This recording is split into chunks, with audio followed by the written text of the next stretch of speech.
Yep.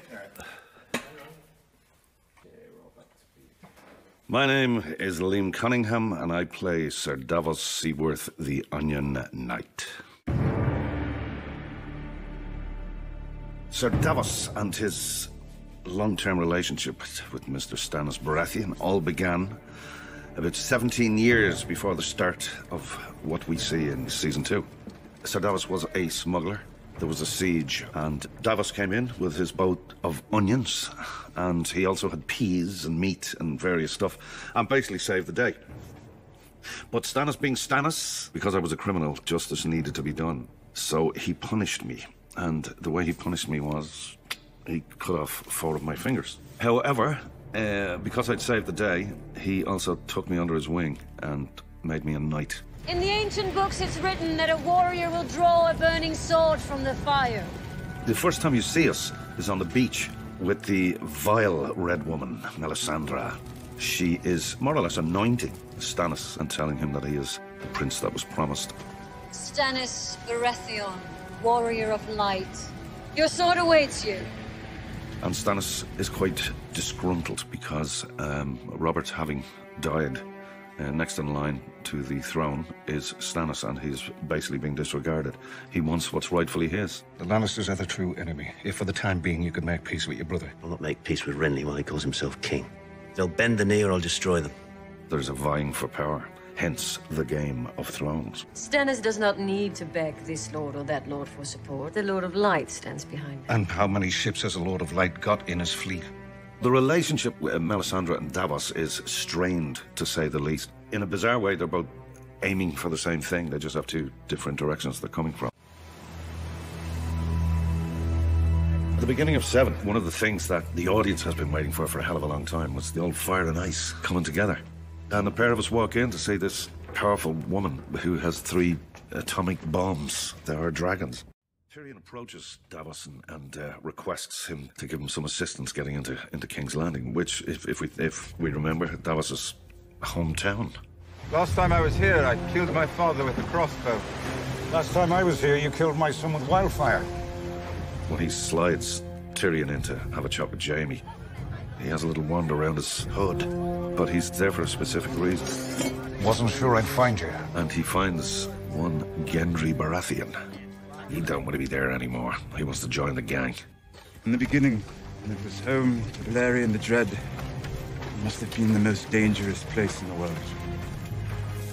Maybe it still is. Talk about going into the lion's mouth. We are a group of people who do not like one another. To visit Cersei, who's a formidable enemy. Are you asking me for a truce? Yes. That's all. Pull back my armies and stand down while you go on your monster hunt.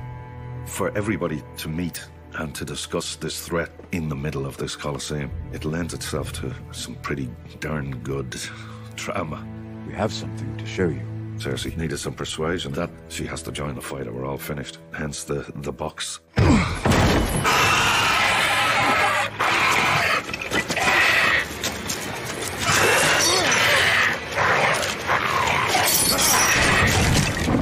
Those 7 seasons, what they're leading up to is something absolutely colossal. And it is the end of the story. The end is coming. Winter may be here, but the end is coming.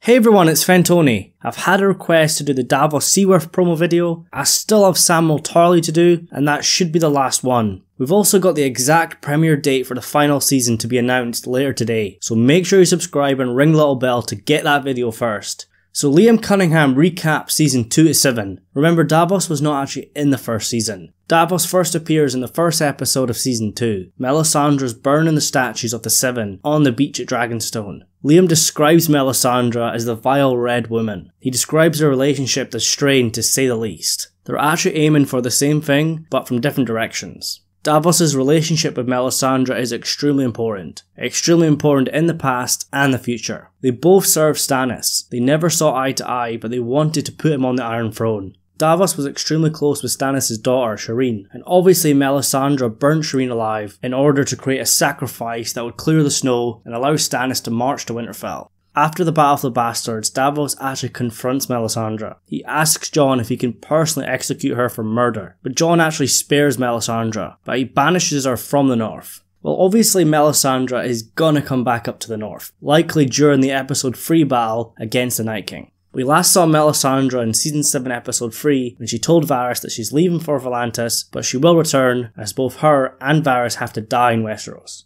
Obviously Melisandre has been an extremely important character throughout the series. She was trying to get Stannis onto the Iron Throne to eventually face off against the dead. She once believed that he was the prince that was promised, but now believes it's Jon Snow. She actually brought Jon Snow back from the dead, and of course she was the one that organised the meeting between Daenerys and Jon Snow. She's obviously gone for now, but she will be back. But what happens if Davos wants justice for Shireen, or if you want to call it revenge? Davos' desire for personal vengeance could cost everyone. But it's not just Melisandre that Davos is going to be focusing on in the final season. He's extremely close to Jon Snow. He calls Jon Snow a decent man, and they trust each other. Well, obviously Jon Snow is pretty much the main character, and he's going to have a massive part in the final season. We know that Jon Snow has been revealed as Aegon Targaryen, the son of Rhaegar Targaryen and Lyanna Stark. Davos is Jon's closest advisor, and if we go back to when Davos was a prisoner of Stannis and Shireen came down to the cells to see him, she started to teach him to read, and the first word that he learns is Aegon. Well, obviously Aegon is a famous Targaryen name. There's been 5 kings called Aegon and several other Targaryens with that name as well. I don't know if it actually means anything, but I think Davos will be there when Jon needs him when his parentage is revealed.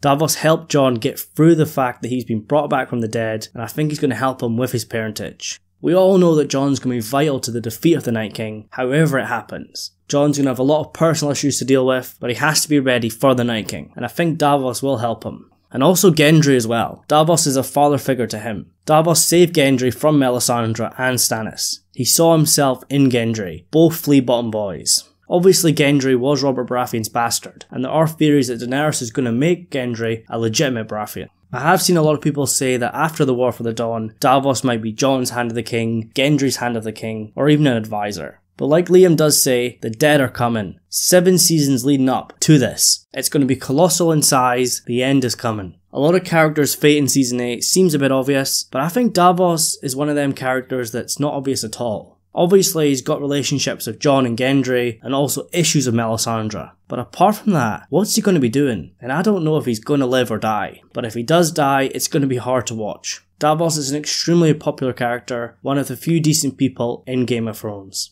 Melisandre once said that he has a part to play in the war to come. He could be the one to kill her, advise Jon, or maybe something much more. But I want to hear what you think. What's the fate of Davos going to be? Like I said, he is one of them characters where his fate is not exactly that obvious. You know, you can kind of tell what's going on with some characters, but with Davos, it's not that clear. So I'm going to be very interested to hear what you guys have to say on that one. Like I said earlier, that Samwell Tarly video is coming, hopefully sometime on Monday. Once HBO announced the premiere date for Season 8 tonight, I'm going to drop a video after that. Hopefully they release some sort of new footage, or maybe just footage created exclusively for that teaser. Something like the Long Walk from Season 7, or even the Ice and Fire teaser this year. But I'm hoping for new footage, even if it's only a few seconds long. But like I said, I will make a video no matter what, so make sure you subscribe and ring the little bell to get it first. So as always, remember to leave your thoughts in the comments below, and subscribe and like the video. Thank you so much for watching, and I'll see you in the next one.